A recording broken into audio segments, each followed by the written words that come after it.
আসসালামু আলাইকুম প্রিয় ছাত্রছাত্রী। Mahajanpur college online class Mujibnagar Meherpur HSC 2022 economics second part assignment দ্বিতীয় সপ্তাহের জন্য যে আমাদের অনলাইনে ক্লাস আমরা নিচ্ছি, আজকের সেই অ্যাসাইনমেন্টের ওপর আমি কিছু তোমাদের আলোকপাত করব। অ্যাসাইনমেন্ট দ্বিতীয় সপ্তাহের অ্যাসাইনমেন্ট হচ্ছে যে রবির বাবার 2 বিঘা জমি আছে, উক্ত জমির আলোকে একটি টেকসই পরিবেশ কৃষিভিত্তিক প্রকল্প রূপরেখা প্রস্তুত করো। আমরা এই অ্যাসাইনমেন্টের ওপরে কিছু শিকন ফল বা নির্দেশনা বিষয়বস্তু আছে, সেগুলো একটু আলাপ করে দেখি। প্রথমত শিকন ফল বা নির্দেশনা বিষয়বস্তু আমরা বলতে প্রথমে বুঝি যে বাস্তব চিত্র, ঘটনা, তথ্যের উপর ভিত্তি করে বাংলাদেশের কৃষিখাতের শস্য উৎপাদন, মৎস্য চাষ, গবাদি পশু, হাঁস মুরগি প্রতিপালন, মাশরুম চাষ, বন ও নার্সারি স্থাপনের পরিবর্তন ব্যাখ্যা করতে হবে। দ্বিতীয় হচ্ছে বাংলাদেশের কৃষিতে পরিবেশের দূষণ, বৈশ্বিক উষ্ণতা, জলবায়ু পরিবর্তনজনিত প্রভাব চিহ্নিত করে বিদ্যমান সংকট উত্তরণ ও অভিযোজনের উপায় অনুসন্ধান করতে হবে এবং বাংলাদেশের কৃষি উন্নয়নের পারমাণবিক শক্তি বায়োটেকনোলজি পদ্ধতি ব্যবহার করে এর গুরুত্ব ব্যাখ্যা করতে হবে। তারপরে 4 নম্বর হচ্ছে যে কৃষি উন্নয়নে গৃহীত নীতি ও কর্মসূচির প্রতি যথেষ্ট সমর্থন দানে উদ্বুদ্ধ হতে হবে। এখন এই সমস্ত অ্যাসাইনমেন্টের ওপর ভিত্তি করে, দিক নির্দেশনা বা শিকন ফলের উপর ভিত্তি করে আমরা কয়েকটি নির্দেশনা পেয়েছি। যেমন বাংলাদেশের কৃষি পরিবর্তন ধারা। আমরা প্রথমে কৃষি পরিবর্তন ধারা বলতে আমরা কী বুঝি সেটা আমরা জানতে হবে। আমরা জানি যে কৃষির বিভিন্ন উপখাত এবং সামগ্রিকভাবে কৃষিখাতের অর্থাৎ কৃষির উৎপাদন বর্তমানে বেশ কিছু পরিবর্তন আমরা লক্ষ্য করেছি। নিকট অতীতে বাংলাদেশের কৃষিখাত বলতে শুধু ফসল উৎপাদন, বিশেষত ধান, পাট, আখ এবং তামাক, কিছু অল্প শস্যর উৎপাদন সীমাবদ্ধ ছিল। বর্তমানে এই শস্য উৎপাদনের পাশাপাশি গবাদি পশু, হাঁস মুরগি প্রতিপালন, চিংড়ি চাষ, মাশরুম, বন, নার্সারি ইত্যাদি স্থাপনের ব্যাপক উন্নতি সাধন করা হয়েছে। আমরা প্রথমে যদি শস্য উৎপাদন এবং গবাদি পশুর শস্য উৎপাদনের প্রতি আলোকপাত করি, তাহলে আমরা এখন দেখি যে এর পরিবর্তনটা কী ধরনের সূচিত হয়েছে। আমরা জানি যে শস্য উৎপাদন উপখাত বাংলাদেশের কৃষির বৃহত্তম উপখাত। বাংলাদেশের শস্যসমূহকে মোটামুটি 2 ভাগে ভাগ করা যায়। একটা হচ্ছে খাদ্যশস্য, আরেকটি হচ্ছে অর্থকরী শস্য। খাদ্যশস্য বলতে আমরা কী বুঝি? মানুষের প্রয়োজনীয় যে সমস্ত শস্য গ্রহণ করা হয় সেটি হচ্ছে খাদ্যশস্য, যেমন ধান, গম, আলু, ডাল, তেলবীজ। আমরা বিগত কয়েকটি বছরের কয়েকটি খাদ্যশস্য উৎপাদনের পরিমাণ আমরা জানি এখান থেকে। যেমন খাদ্যশস্যের নাম ধান, গম, ভুট্টা এবং উৎপাদনের পরিমাণ আমরা দেখি। প্রাথমিক পর্যায়ে আমরা দেখি 2016 এবং 2017 অর্থ বছরে ধান হয়েছে 338.6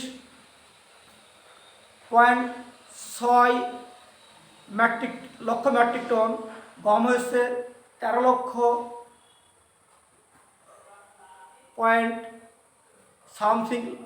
লক্ষ মেট্রিক টন। ভুট্টা হয়েছে 35.16 মেট্রিক টন। আমরা ধান দক্ষিণ এশিয়া এবং দক্ষিণ পূর্ব এশিয়ার অন্যান্য দেশের মতোই এদেশের ধান ও ভাত মানুষের হয়। আমরা শতকরা 80% জমিতেই আবাদ করে থাকি। এখন যদি আমরা ভুট্টার দিকে তাকাই, খাদ্যশস্য হিসেবে বাংলাদেশে ভুট্টা চাষ ক্রমশ জনপ্রিয়তা অর্জন করেছে এবং ধানের পাশাপাশি ভুট্টাও মানুষ উৎপাদন করে থাকে। আলু একই অবস্থা। গম, ধানের পাশাপাশি বা ভাতের পাশাপাশি আমরা গম ব্যবহার করতে খাদ্য হিসাবে। এখন অর্থকরী ফসলের মধ্যে আমরা যেটা বুঝি সেটা হচ্ছে পাট, চা, আখ, তামাক। 2015 এবং 16 অর্থ বছরে আমরা অর্থকরী ফসল ব্যাপক উৎপাদন করি এবং ব্যাপক বৈদেশিক মুদ্রা অর্জন করি দেশের অভ্যন্তরীণ চাহিদা মিটিয়ে। এবার আমরা যদি হাঁস মুরগি হাঁস মুরগি প্রতিপালন করে থাকি, আমরা সেটা দেখি যে ক্রমবর্ধমান জনসংখ্যার আমিষের চাহিদা পূরণ এবং গ্রামাঞ্চলে বেকার যুবকদের কর্মসংস্থান ও আয়ের উপায় সৃষ্টি এবং গ্রামের জীবনযাত্রার মান উন্নয়নের ক্ষেত্রে হাঁস মুরগি পালন ইতিমধ্যে একটি সম্ভাবনাময় ক্ষেত্র হিসেবে প্রতিষ্ঠিত হয়েছে।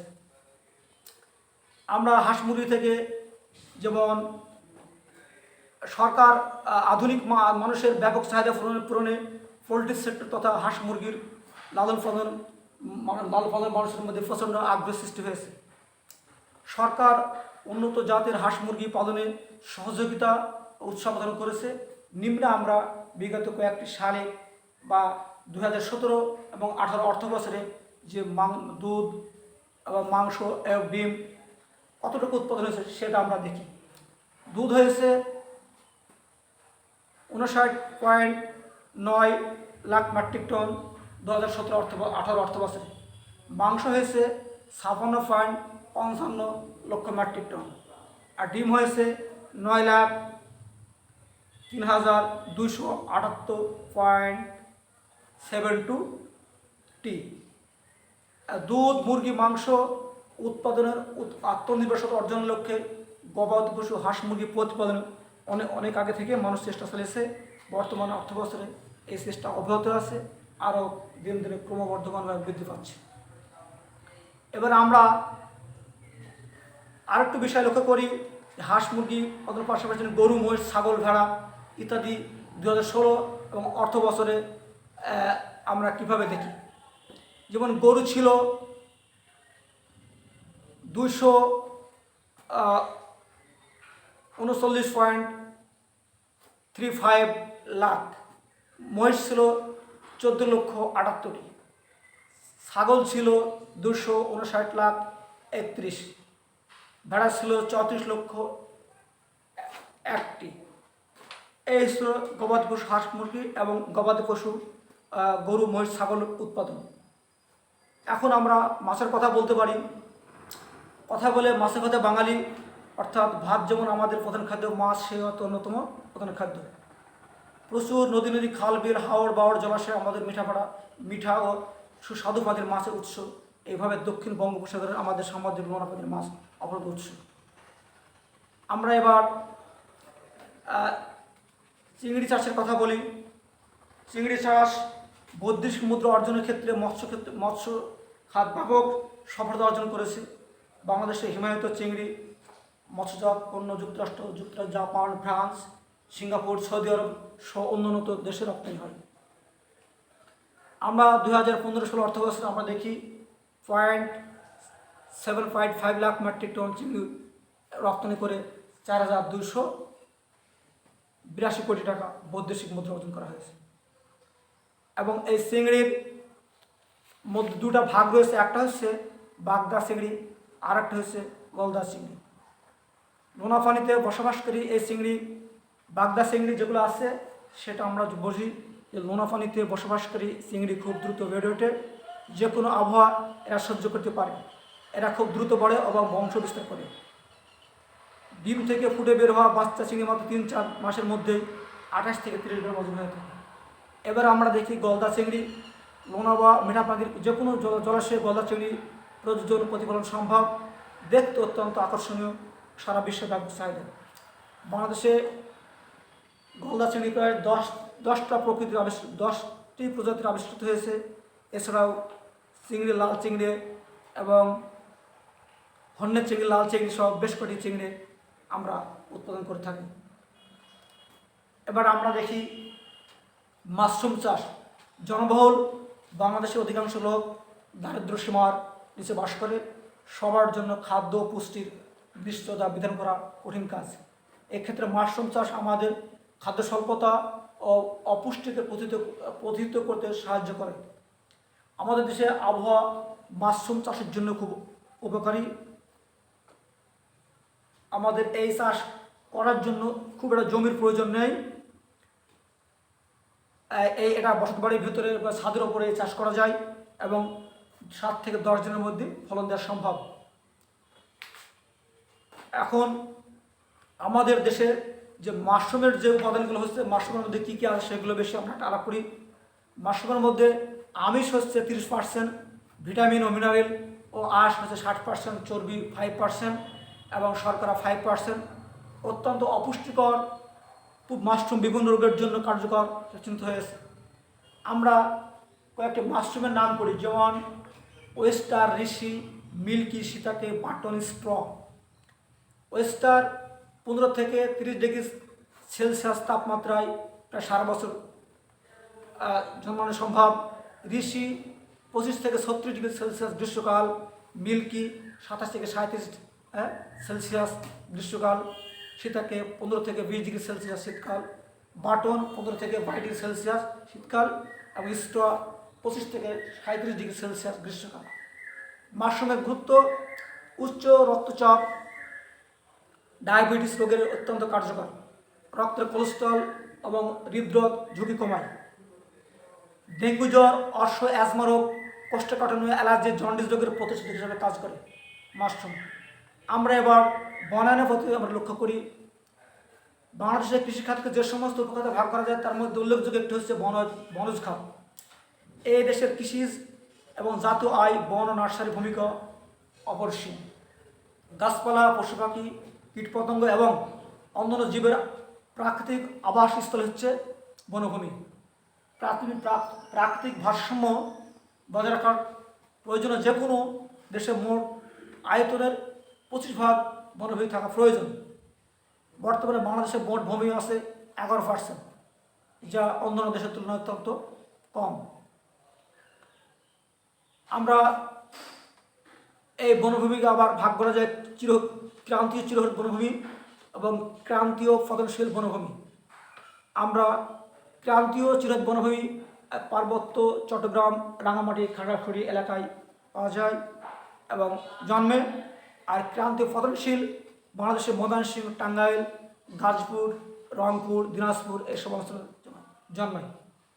এবার আমরা যদি নার্সারি স্থাপন করি, বাণিজ্যিক উদ্দেশ্যে ফুল, ফল ও সৌন্দর্যবর্ধক বিভিন্ন গাছের চারা উৎপাদনের উদ্দেশ্যে নার্সারি স্থাপন করা সম্ভব। কৃষিপ্রধান দেশে কৃষি উৎপাদনের বহু আগে থেকে চলছে, কিন্তু গাছের চারা উৎপাদন ও এর পরিচর্যার জন্য নার্সারি স্থাপনের কাজ বেশি দিন হয়নি। সাধারণত বেসরকারি উদ্যোগে নার্সারি স্থাপন বেশি দেখা যায়। বেসরকারি উদ্যোগের পাশাপাশি সরকারের ক্ষেত্রেও অনেক নার্সারি রয়েছে, যেগুলো থেকে আমরা চারা উৎপাদন করে আমরা নিজের আঙিনায় বা বিভিন্ন অঞ্চলে আমরা স্থাপন করতে পারি। আমরা এবং জলবায়ু পরিবর্তনের জন্য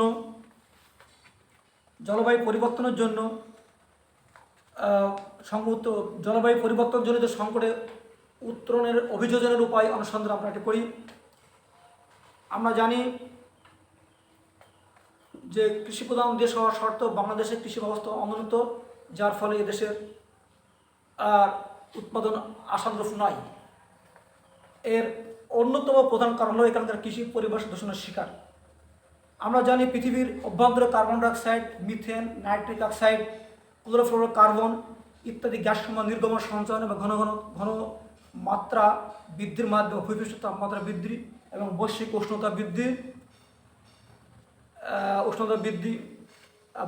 উষ্ণতা ফলে পৃথিবী পানির স্ফীতি, মেরু অঞ্চলের হিমায়িত দ্রুত গলনের ফলে সমুদ্রপৃষ্ঠ পানির উচ্চতার ক্ষেত্রে একটি বৃহৎ পরিবর্তন ঘটতে থাকে।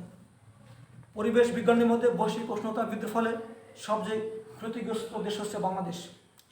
আমরা এই জলবায়ু পরিবর্তনজনিত সংকট উত্তরণ অভিযোজনের উপায় আমরা যেগুলো বের করতে পারছি সেগুলো আমরা একটু দেখি।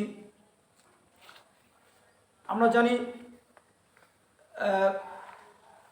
জলবায়ু পরিবর্তনজনিত সংকট উত্তরণের অভিযোজনের কিছু উপায় আছে, সেগুলো যদি আমরা করি এর মধ্যে আছে যেমন নতুন নতুন উদ্ভাবন কৃষিক্ষেত্রে জলবায়ু পরিবর্তনের জন্য আবশ্যক।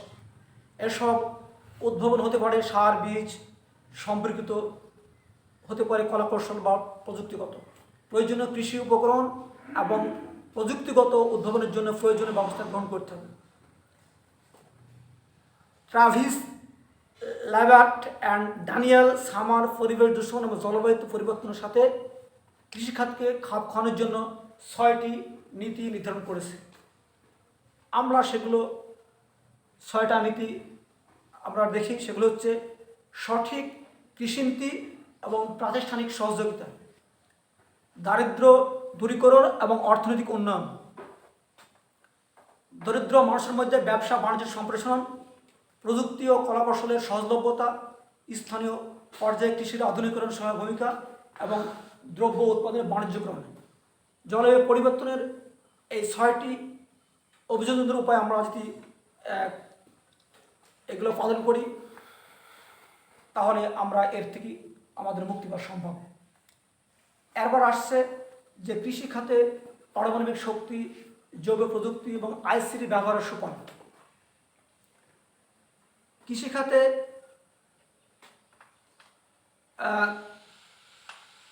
পারমাণবিক ও বায়োটেকনোলজি ব্যবহার, সেটা আমরা দেখি যে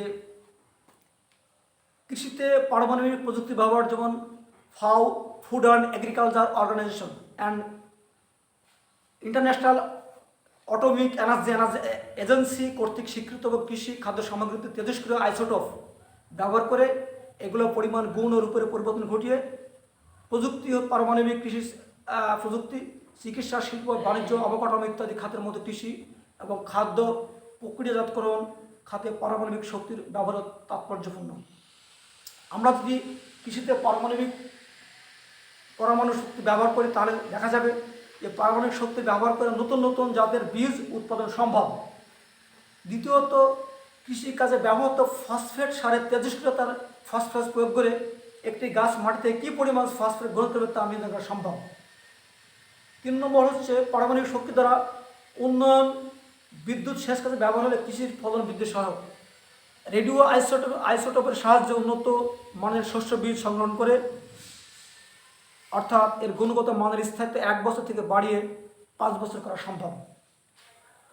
রেডিও আইসোটোপ ব্যবহার করে কঠিন শিল্প বর্জ্যকে সারে পরিণত করে ফসলের জমিতে ব্যবহার করা সব সম্ভব।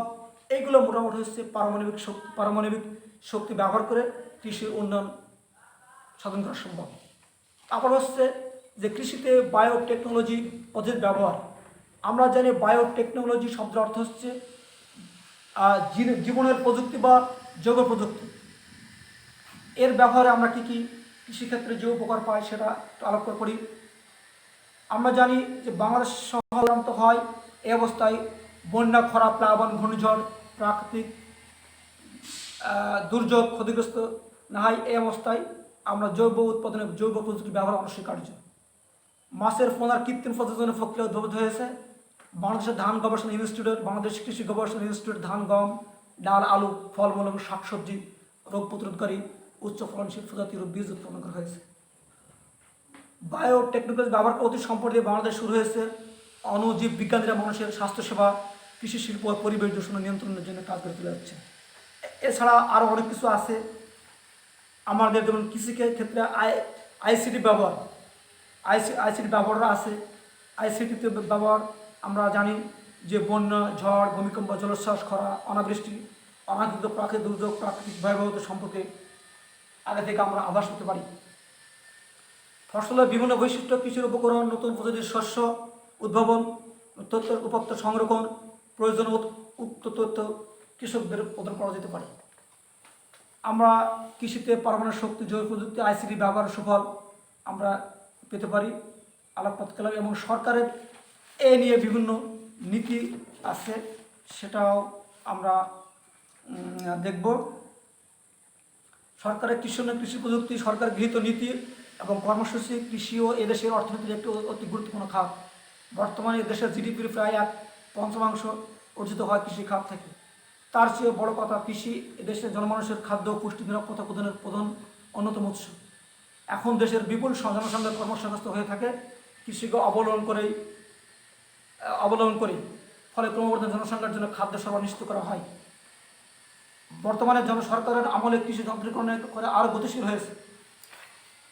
এবং ভূ ভূ 3 নম্বর হচ্ছে ভূ উপরিস্থ পানি ব্যবহার করে ভূ অভ্যন্ত ভূ ভূ উপরিস্থ পানি ব্যবহার করে ভূগর্ভস্থ পানি উত্তোলন হ্রাস করে লক্ষ্য বর্তমান সরকার ক্ষুদ্র ক্ষুদ্র কার্যক্রম জোরদার করেছে। সরকার আঞ্চলিক ভিত্তিক 17টি সমন্বিত কৃষি প্রকল্প বাস্তবায়ন করেছে। আমরা মোটামুটি সরকারের গৃহীত পদক্ষেপের ফলে কৃষির ব্যাপক উন্নয়ন সাধিত হয়েছে। আজকে তোমাদের দ্বিতীয় সপ্তাহের যে অ্যাসাইনমেন্ট তার উপরে একটু আলোচনা করলাম। তোমরা এইভাবে ভালো করে তোমরা গুছিয়ে লিখবে, ইনশাল্লাহ তোমরা উপকৃত হবে। আসসালামু আলাইকুম।